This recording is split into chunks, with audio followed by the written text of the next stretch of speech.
Hi everyone, this is the lowest end Raspberry Pi, a computer that starts at $5, one of the cheapest computers in the world. So this is the $10 model, it's the upgraded model with Wi-Fi and Bluetooth, but the performance is the same as the base model, and this computer is, oriented towards like projects and stuff. If you need to do some programming, interface some hardware and stuff like that, this is kind of what this computer is all about. But I wanted to just take a look at these today and see what it is capable of. So the $10 computer, let's get started. So I thought I'd show you the setup as far as cables. So right here we have our power cable, and then this is USB. So on the other end here we have a USB, mouse and keyboard thing right there. And then this is for my screen capture device or a display, and it has to go through this adapter. So you have to use this adapter and this, and then a micro SD card. So you have to use some adapters to get this working, but after that, this is the setup, and it is kind of bulky as far as that, but that is what it is. And let's take a look at the operating system. So here we are in the operating system, and if you are wondering about boot time, it's, not as quick as the other Raspberry Pi models. I would say maybe it takes about a minute. So it's manageable, but it's not the super quick boot times that we get on the other models. And so here we are in the operating system, Raspberry Pi OS. And this is the same exact operating system used in the higher end Raspberry Pi models, so we're not losing any features or anything like that. However, there are less operating systems that run on this model, run well anyway, like Ubuntu, for example. There's no way you're going to be able to run Ubuntu on this because of the system requirements of that. Anyway, so let's take a look at some performance things.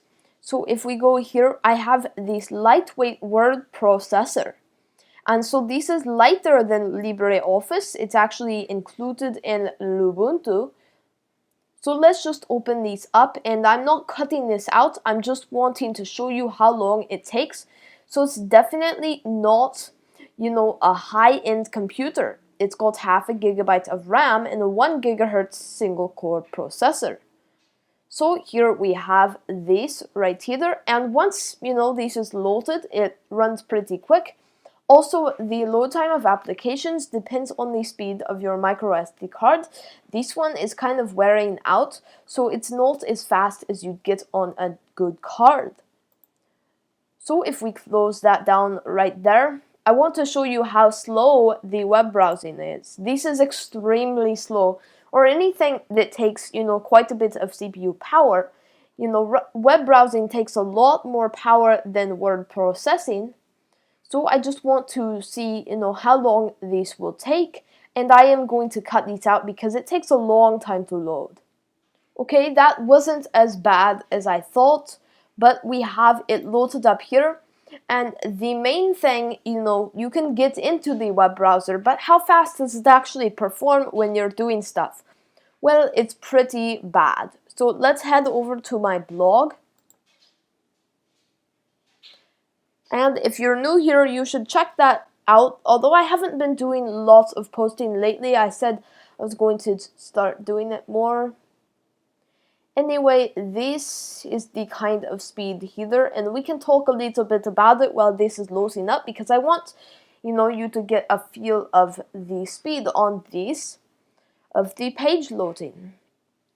So this CPU right now is not very hot, doesn't get very hot at all, and it's on a single chip. So the RAM is in the same chip as the CPU. It's all one, system on a chip.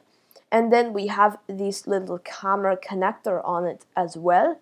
And you will need an adapter to get it converted to a bigger camera, but you can use a regular Raspberry Pi camera with these. And the thing that this is directed toward, is it's kind of like if you're using a command line operating system, you're doing some code, it's for like a single purpose device, like it takes pictures or something like that. It's meant for a project. The other Raspberry Pis are meant for a regular computer or like prototyping. But once you get the project dialed in, you can use a Raspberry Pi Zero, and I use one for a project that I have. It works very well, and it's just kind of like a temperature and humidity monitor, and it works perfectly fine as that. There's no performance issues at all, despite the long page load time right here. But this is finally loaded up.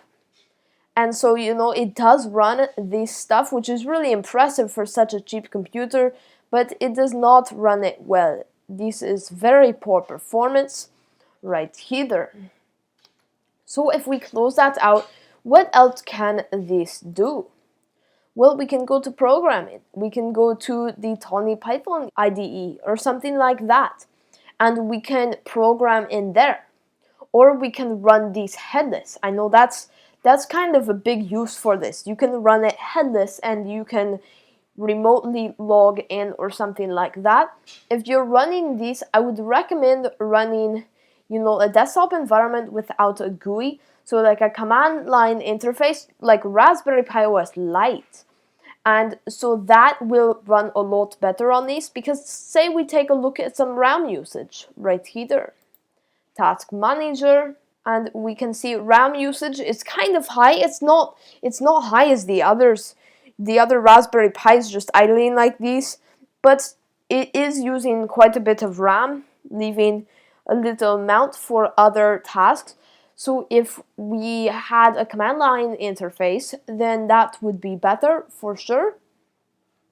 And that's kind of what the Raspberry Pi Zero is all about. So if you are wondering if you want to do some general stuff with a Raspberry Pi, I would recommend doing the regular, model. The Raspberry Pi Zero is if you're doing a project with a single purpose, and the others are for prototyping or general usage. And I'm sure you didn't expect this to be a regular desktop computer like the others, because that would be really impressive for a $10 computer already. It's really impressive. For a $10 computer to be this capable, it can run everything the normal Raspberry Pis can. It's just at an extreme performance reduction. Anyway, I hope you enjoyed this video, and if you're new to this channel and you want more videos like this, go ahead and subscribe. Until next time, it's Fortnon Kiwi from Superuser. Project IO.